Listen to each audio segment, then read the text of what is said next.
అందరికీ నమస్కారం అండి. ముందుగా మీడియా వాళ్ళకి ఒక చిన్న రిక్వెస్ట్. ఈరోజు మీకు లేట్ అవ్వచ్చేమో, బట్ ఆ లేట్ వీళ్ళందరికీ చాలా చాలా హెల్ప్ అవుద్ది. దయచేసి ఉండండి. ఇందాక ఫోటోగ్రాఫర్స్ కాబట్టి దట్ వాస్ క్విక్, బట్ నేను భయపడ్డా అమ్మో ఎక్కడ మాట్లాడనివ్వరేమో అని. నాకు క్వశ్చన్ అండ్ ఆన్సర్ సెషన్ అని చెప్పారండి. సో ఐ థాట్ మీరు ఈరోజు రాకపోయినా పర్లేదేమో, బికాజ్ నేను వెయిట్ చేస్తున్నా ఈరోజు ఇలా మాట్లాడడానికి. నేను వీడి స్పీచ్ స్టార్ట్ చేసినప్పుడు మధ్యలో ఎక్కడో అంకిత్ కొయ్యో అని చెప్పినప్పుడు నేను ఫోన్ చూసి ఏంటి మాట్లాడుతున్నాడు ఏంటి, క్వశ్చన్ అండ్ ఆన్సర్ సెషన్ కదా అనుకున్నా. రమేష్ గారు ఫోన్ చేశారు, వెంటనే బండి వేసుకొచ్చారు, కార్ అయితే లేట్ అవుద్దని. నేను జ్వరంతో వచ్చానండి, ఇక్కడ హాయిగా తడిగుడ్డేసుకొని ఎత్తి మీద పడుకున్నాను. But there is a lot to speak today, because ఈ సినిమా ఆగస్ట్ సరిగ్గా 3 సంవత్సరాలండి ఈ సినిమా బయటికి రావడానికి. వీడు రాసుకున్న దగ్గర నుంచి ఇదంతా నాకు తెలియదు కానీ, బట్ ఆగస్ట్ 2021లో నన్ను వీడు కలిశాడు వంశీ. ఓ దగ్గర కూర్చొని స్టోరీ నరేషన్ ఇచ్చిన తర్వాత స్టోరీ విన్న వెంటనే చాలా చాలా హ్యాపీ ఫీల్ అయ్యి, అబ్బా ఏం కథ రాసావరా అనుకొని వెంటనే నాకు తెలిసిన ప్రొడ్యూసర్ గారికి వెంటనే ఫోన్ చేశాను. ఆ ప్రొడ్యూసర్ గారికి ఫోన్ చేసి వెంటనే నరేషన్ ఇప్పించి, ఆయన కూడా చాలా ఎక్సైట్ అయ్యి ఈ కథ మనం ఎట్టి పరిస్థితుల్లో చేయాలి అని ముందు తీసుకెళ్ళడానికి రెడీ అయ్యారు. అక్కడ ఒక 6 months ట్రావెల్. దాని తర్వాత మళ్ళీ వీరు వేరే ప్రొడక్షన్ హౌస్కి వెళ్ళాడు. దాని తర్వాత అలా అలా తిరిగి ఈరోజు నిహారిక గారి దగ్గరికి వచ్చాడు. మధ్యలో వీడి ఇందాక టామ్ అండ్ జెర్రీ అన్నాడు కదండి, దానికి కారణం ఏంటంటే మనస్ఫూర్తిగా చెప్తున్నాను నేను, ఇది ఈ సినిమా మీద నాకు నమ్మకం కంటే భయం ఎక్కువ ఉందండి. నిన్నటి వరకు కూడా చాలా భయం ఉండింది. ఎందుకంటే ఈరోజు ఇది సక్సెస్ అవ్వకపోతే మళ్ళీ ఇలాంటి సినిమా ఎవరు చేయరండి, ఇంపాసిబుల్. 11 మంది కొత్త వాళ్ళని పెట్టి పిచ్చోళ్ళు ఏంటండి చేయడానికి ఇది. వీడి ఇందాక అన్నట్టు ఎవరి డబ్బులు ఎందుకు పెట్టాలి అని. కానీ కథను నమ్మి పెట్టేవాళ్ళు ఇలాంటి వాళ్ళు ఉన్నప్పుడు ఈ సినిమా సక్సెస్ చేయకపోతే ఇంకో సినిమా ఇలాంటిది రాదు, ఎప్పటికీ రాదు. అండ్ ఇంకోటి, ఇది 2 కోట్లలోనో 3 కోట్లలో చేసింది కాదు. దగ్గర it is almost touching 10 crores I guess. నేను నంబర్ బయటికి చెప్పకూడదేమో, I'm sorry, but I have to say it because people should know is what I feel. ఈ సినిమాతో నాకు చాలా పర్సనల్ ట్రావెల్. ఎందుకంటే అండి, మధ్యలో వీడు టామ్ అండ్ జెర్రీ అన్నందుకు వీళ్ళందరి వంశీకి కూడా తెలియని నేను చాలా పడ్డాను. వంశీకి డైరెక్ట్ కొంతమంది ఎవరైతే ఈ ప్రొడక్షన్ చేద్దామని అనుకున్నారో 2-3 ప్రొడ్యూసర్స్, లేదంటే ఆ ప్రొడ్యూసర్స్ దగ్గర ఉండే మేనేజర్స్, వీళ్ళని నేను వెళ్ళి కలిసేవాడిని వంశీని డైరెక్ట్గా. బికాజ్ వాళ్ళు నాకు కొంచెం తెలుసు కాబట్టి నేను వెళ్ళి కలిసేవాడిని. వాళ్ళ రూమ్లో నాతో మాట్లాడే మాటలు ఒకటి, తర్వాత వంశీ వెళ్ళి కలిసినప్పుడు మాట్లాడే మాటలు ఒకటి. నాతో చాలా ఎక్కువ అవుతుందమ్మా కొత్త వాళ్ళ మీద అంత పెట్టడం. అబ్సల్యూట్లీ ఫైన్ అండి, నిజంగా కొత్త వాళ్ళ మీద అంత పెట్టడానికి అందరూ ధైర్యం చేయలేను, నా వల్ల కుదరదు, బయలుదేరిపోండి ఇక్కడి నుంచి, వేరేది ఏమన్నా చూసుకోండి అని చెప్పడం అది వేరండి. కానీ ఈ సినిమా గురించి మాట్లాడే మాటలు కొన్ని చెప్తాను మీకు. వర్కౌట్ అవుతుంది సినిమా. ఏంటి ఆ కథ ఏంటి అసలు, మధ్యలో ల్యాగ్ అవ్వదు. వీడు ఎంత బాగా నరేట్ చేస్తాడంటే అండి, వాళ్ళందరూ అనేవాళ్ళు ఏంటంటే ఇది నరేషన్ వల్ల మీకు అలా అనిపిస్తుంది కానీ అంత వర్కౌట్ అవ్వదమ్మా ఈ సినిమా అసలు అవ్వదు అని, వర్కౌట్ అవ్వదు అని నా ముందు అనేవారు. నేను వచ్చి వీడి దగ్గర మాట్లాడేటప్పుడు వీడు చెప్పేవాడు నాకు వాళ్ళ అమ్మగారు హెల్త్ గురించి కానీ, వాళ్ళ ఇంట్లో ఎప్పుడైతే మేము ఒక ప్రొడక్షన్ హౌస్లో సైన్ చేసేసామో వీళ్ళ నాన్నగారు ఊరంతా ఆల్మోస్ట్ చాటింపు వేస్తారు, మా కొడుకు సినిమా చేసేస్తున్నాడు అని. అది ఎంతమందికి పాకేసింది అంటే, ఆ సినిమా ప్రొడక్షన్ హౌస్ మళ్ళీ ఆగిపోయిన తర్వాత వీడిని వచ్చి బోల్డ్ మంది అడిగేవారు, నీ తోటివాడు ఒకటి ఈ ఊరి నుంచి వెళ్ళి ఆల్రెడీ సినిమా చేశాడు, నువ్వేం చేస్తున్నావు అక్కడ అని. వెనకాల ఇంత ఎమోషనల్ జర్నీ ఉండేది వీడికి పర్సనల్గా. చెయ్యను అని చెప్పడం వేరు, ఈ సినిమా వర్కౌట్ అవ్వదు అనడం వేరు, అసలు మీరు పనికిరాదు ఇది. నేను వచ్చి కొన్నిసార్లు వాళ్ళు నిజమేమో, వాళ్ళకి బోల్డ్ ఎక్స్పీరియన్స్ ఉందేమో అని చెప్పి, నాకు నిజంగానే ఈ సినిమా భయం ఎక్కువ కాబట్టి దీని మీద ఎంత నమ్మకం ఉన్నా వీడి దగ్గరకు వచ్చి ఫైట్ చేసేవాడిని.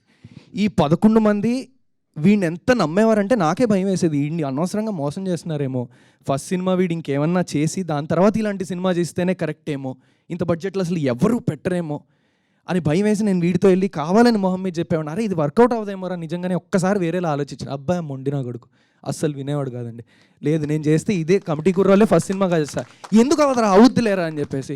మా టామ్ అండ్ జెర్రీ ఏదైతే ఉందో దీనివల్లే వచ్చేది, మాకు అంతకు మించి వేరేవి ఏం లేవు. అండ్ ఇంకో విషయం, ఈ యాక్టర్స్ అందరినీ ఎప్పుడైతే కమిటీ కుర్రోళ్ళు కొత్త సినిమా కొత్త యాక్టర్స్ అంటే, అసలు కొంతమంది అసిస్టెంట్ డైరెక్టర్లు వీళ్ళందరిని అడిగినా చెప్తారండి పేమెంట్లు ఉండవండి. మీరు అబ్జర్వ్ చేస్తే మనం ఎప్పుడన్నా పోస్టర్స్ అసిస్టెంట్ డైరెక్టర్స్కి వీ వాంట్ ఇంటర్న్స్ అంటే పేమెంట్ ఉండదు అనమాట. నువ్వు వచ్చి పని చేయి, నీకు ఎక్స్పీరియన్స్ కావాలండి అన్నట్టు. బిలీవ్ మీ, ఈ యాక్టర్స్ అందరూ they got paid in pink elephant pictures even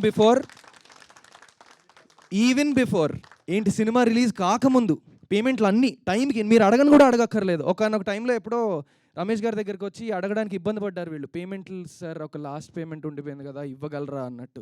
ఈయన ఏమన్నారు తెలుసా, ఒకసారి అకౌంట్ చెక్ చేసుకోండి అమ్మా, మీరు అకౌంట్ రెగ్యులర్గా చెక్ చేసుకోవట్లేదేమో అనుకున్నారు. చూస్తే ఆల్రెడీ పేమెంట్ పడిపోయింది వాళ్ళు అడక్క ముందు. ఇది చాలా రేర్ అండి, అది కొత్త వాళ్ళకి. వేరే ప్రొడక్షన్ హౌస్లో అయితే వాళ్ళకి అవకాశం ఇస్తున్నాం కదా, అసలు పైసలు ఇచ్చేది లేదులే లైట్ అన్నట్టు.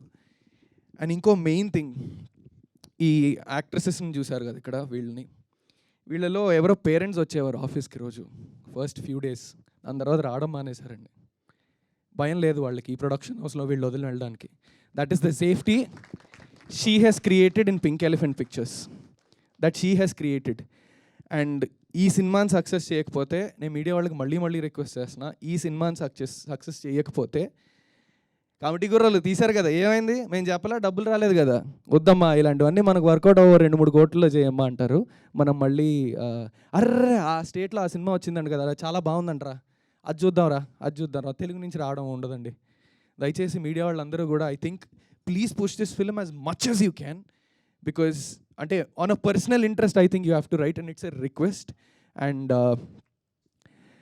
One thing I wanted to do with all of these people is, ఇందాక వీడు జెర్సీ అన్నాడు కదా, I think we should do it. Take places, అందరూ ఫ్రేమ్లో పడేలాగా.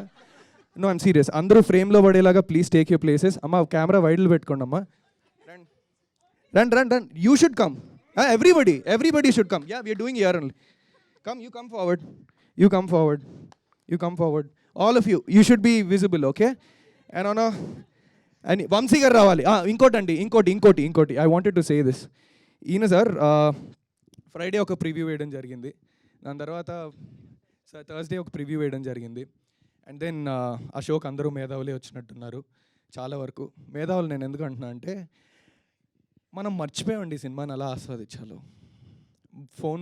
ఫోన్లు చూస్తూ భోజనం చేసే మనకి, నాకు తెలిసి ఆ కూరను ఆస్వాదించడం అవ్వదు. దయచేసి ఏదో కడుపులో నింపుకుంటున్నట్టు ఉంటుందేమో, సినిమాని ఎక్స్పీరియన్స్ చేయడం సరిగ్గా రావట్లేదేమో అని నా ఫీలింగ్. నేను ఇంత పెద్ద మాటలు మాట్లాడేంత స్థాయి నాకు లేదు. But I'm speaking only because I think committee కుర్రలతో ఏది తప్పు జరగకూడదు. బికాజ్ మళ్ళీ చెప్తున్నా, ఇలాంటి సినిమా పెద్ద హిట్ అవ్వకపోతే మళ్ళీ ఇలాంటి సినిమా రాదేమో అనే భయంతోనే మాత్రం ఆ రోజు వచ్చిన వాళ్ళందరూ కూడా సంహౌ కొంచెం మిక్స్ టాక్ వచ్చేసి, కొంతమంది ఏదో ఇన్ఫర్మేషన్ లీక్ చేసి వాట్ ఎవర్ సినిమా వర్కౌట్ అవుతుందేమో అని చెప్పేసి ఈయనకు వచ్చాయండి ఫోన్లు.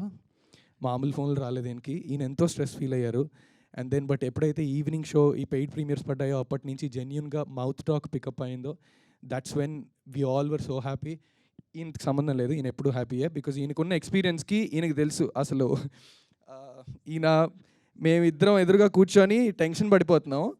అదే స్థితప్రజ్ఞుడు అన్నట్టు మేము చాలా టెన్షన్ పడిపోతున్నాం, ఏమవుతుంది సినిమా అసలు అమ్మో అని. ఈయన మాత్రం అక్కడ కూర్చొని ల్యాప్టాప్లో ఎవరికో ఏదో పంపాలి ఇదేం చూస్తున్నారు.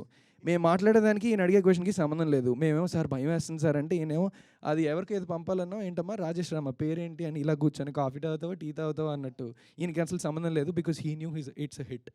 And yeah, so thank you so much Vamsi Nandivadi garu and a lot of other distributors who've trusted and is taking this film forward, and it's time for us to show how much we are proud of this film, I guess, right? Thank you so much. On a count of 3, 2, 1 camera wide ellai kada, NK you got to do it. And madam meer kuda funny annagunte baagundu, please yeah, Phani అన్న and next Niharika గారు ఇంకో కలిసి ఎన్నో సినిమాలు చేయాలని, ఇలాంటి వాళ్ళ ఇండస్ట్రీకి ఉండాలని, కథని నమ్మి ముందుకు తీసుకెళ్ళాలని. ఖచ్చితంగా అన్ని కమిటీ కుర్రాల్లో హిట్ అవుతాయన్న గ్యారంటీ ఎవరు ఇవ్వలేం. అవ్వకపోయినా కమిటీ కుర్రాళ్ళు అనేది ప్రతి ఒక్క కొత్తవాడికి, కథ బాగున్న ప్రతి వాళ్ళ దగ్గర ఇది ఒక బ్యాక్గ్రౌండ్ అవ్వాలని, వీళ్ళ మొహాలు చూసిన ప్రతిసారి కమిటీ కుర్రాళ్ళు గుర్తు రావాలని, కొత్త వాళ్ళైనా రెస్పెక్ట్ ఇచ్చి అబ్బా వర్కౌట్ అవుద్దేమో, కథ ఎంత కమర్షియల్గా హిట్ అవుద్దో, డబ్బులు వెనక్కి వస్తాయో లేదు ఎవరికీ తెలీదు. బట్ ఇది వర్కౌట్ అవుదమ్మా, వద్దు ఇవన్నీ వద్దు అని అనకుండా, ఎవరు ఎప్పుడు ఏమవుతారో ఎవరు ఊహించలేం కాబట్టి మేం చేయలేమమ్మా, యూ మూవ్ ఆన్ మేం చేయలేము అని చెప్పడం జరుగుద్దని నేను గట్టిగా నమ్ముతున్నా. So yeah 3, 2, 1 go. ఇంకా మాట్లాడను. యా 3 అరవాలి, గట్టిగా అరవాలి. Okay, you not doing it. ఇప్పటిదాకా మీకున్న కసంతా బయటికి రావాలి, అర్థమైందా? అది 3, 2, 1 గో.